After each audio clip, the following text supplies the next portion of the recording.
To make our Mediterranean baked fish, we're waiting on one thing. Mate, And here it got comes. one. It's not bad. Yeah, nice little kingy. Who'd have thought they'd come this far upstream? Oh, hang on. It's got a bit of Hey, paper, hey, bit of paper stuck to it. how many times have you done that? Rightio, well you caught it, so you've got to fillet it. All right, mate, no worries. I'll show There is you. a bit of an art to filleting, isn't there? There is, yeah, and I do it the wrong way, but I'll show you how I do it. You know, that's the way my old man does it, from the tail. Okay, yeah, well, I've always done it from the tail. You're really supposed to do it from the head. Yeah. But it's what I'm familiar with, and the big thing is just to keep that knife angled down the whole time so that it stays on the backbone, but you don't want to cut through the backbone. And of course, keep your fingers out of the way. And we want to lose as little flesh as possible. This is actually a farmed kingfish, which is why you're allowed to have such a small little. one. And then we'll just cut through there. We won't worry about the rib cage area, which has got a few bones and that in it. We could make a nice fish stock out of that if you wanted to. I'll tell you what, you've made that look a lot simpler than I do when I go from the head. So I might start practicing the tail method. Yeah, it works for me. Like I said, my dad's always done it that way, but Yeah, right. every time I've had someone show me, they've always gone from the head, but this seems Yep. a lot easier. Yeah. Is there a different way to fillet a different fish? Oh yeah, look, they all vary. Like flathead, for example, I'd approach it entirely differently. Yep. Some are easy, some are hard. You know, kingfish are a relatively easy fish to fillet. So kingy are a good one if you're getting started and you want to practice some filleting. King's a pretty Absolutely. good one, isn't it? And a small one like this doesn't have a big heavy bone structure, so it's not hard to get through. But look, there's not much left on there, but at home I'd boil that up and make a stock. Yeah, we do the same in the restaurant. Anything we get left over goes into a pot and you make a stock out of it, no waste. All right, mate, I'll get that out of your way. There's your fillets. Work your magic. Beautiful. So those couple of beautiful fillets that Starlo left us with, I've just trimmed them down. You could put both in there and almost make a sandwich, so put your stuffings in between and truss it and then wrap it. But this way you want something that's going to cover about the same size as the pan that we're going on. Okay. So I've trimmed it up so that we've got a bit of option about how we arrange them. And then some olives in there. Yum. So I'm going for Mediterranean flavours.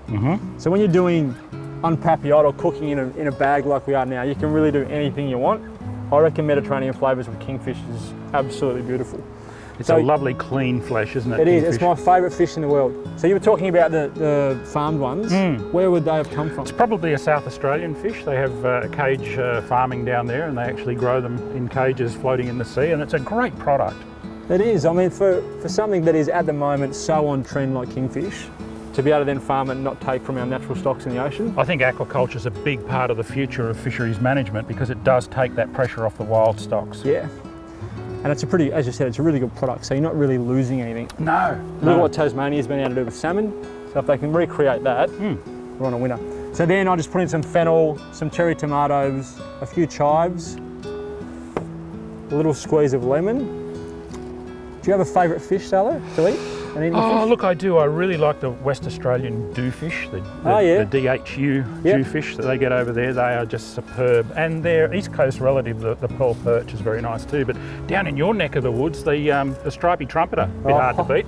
My favourite fish in the entire world. They are so, but no one goes out to catch them specifically. No. So you get them every now and then. That's right. You can't rely on it, which is one of the things that really annoys me about the stripey. Yeah. All right, a little bit of salt on top.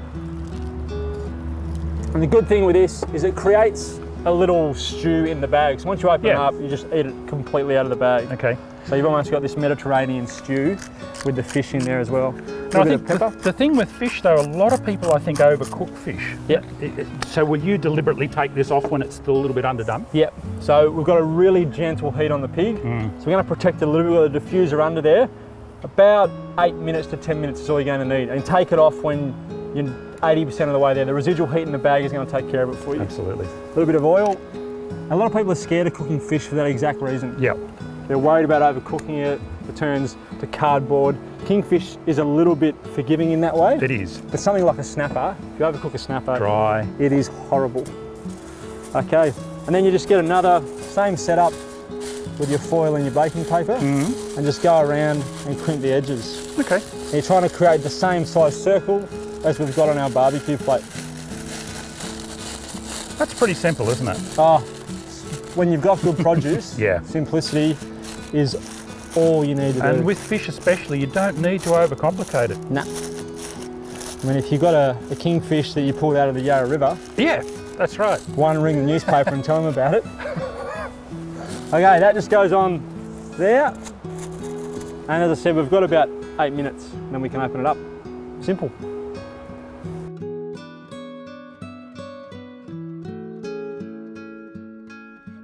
Starlight, that's been about 8 minutes. So we'll get that off, and like you said, it's probably 80 to 90% of the way there.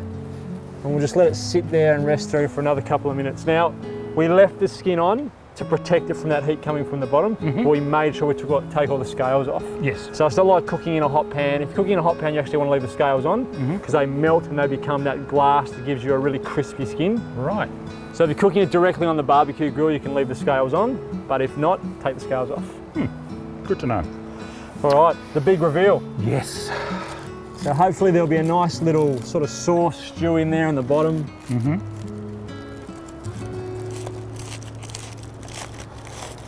Look at that.